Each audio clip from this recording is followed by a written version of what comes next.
राधे राधे, जय श्री कृष्णा। आज एकादशी, अजय एकादशी, उसी की छोटी सी कथा है मैं आपको सुना रही हूँ जो युधिष्ठिर जी ने करी थी। आप सुनिए। जय श्री राधे। मैं पूजा कर ही रही हूँ। युधिष्ठिर कहते हैं, हे भगवान, आप कृपा करके भादों के कृष्ण एकादशी को बताइए। भगवान बोले, युधिष्ठिर, इस एकादशी का व्रत करने से सब पाप छूट कर दूर होते हैं। व्रत करने वाले को सभी सुख प्राप्त होते हैं, अंत में सदगति प्राप्त होती है। इसकी कथा क्या है?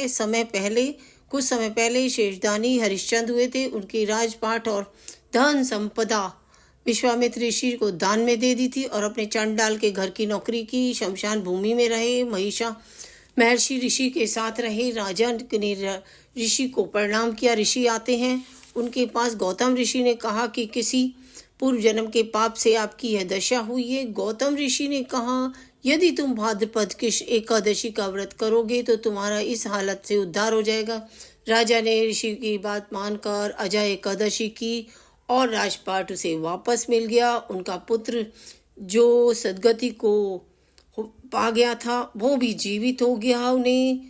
और उनकी पत्नी यानी रानी ने अपनी चुनरी में से कफन के लिए कपड़ा भी फाड़ कर दिया, जिसको कि वो खुद विष्णु भगवान धरती पर आए और उनका उद्धार किया और उनका पुत्र भी जीवित हो गया।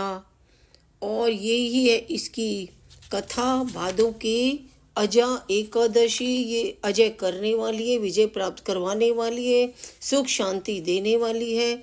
इसीलिए इसमें कहा गया है कि गौतम ऋषि ने, यदि भादों की कृष्ण एकादशी का व्रत करोगे तो तुम्हारी सब हालत से उद्धार हो जाएगा।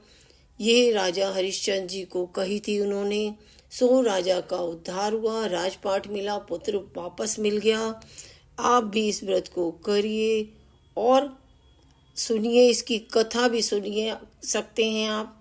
आपको कृष्ण भगवान के ऊपर ही है, कृष्ण का ही है। भादों में, सावन भादो सब कृष्ण के।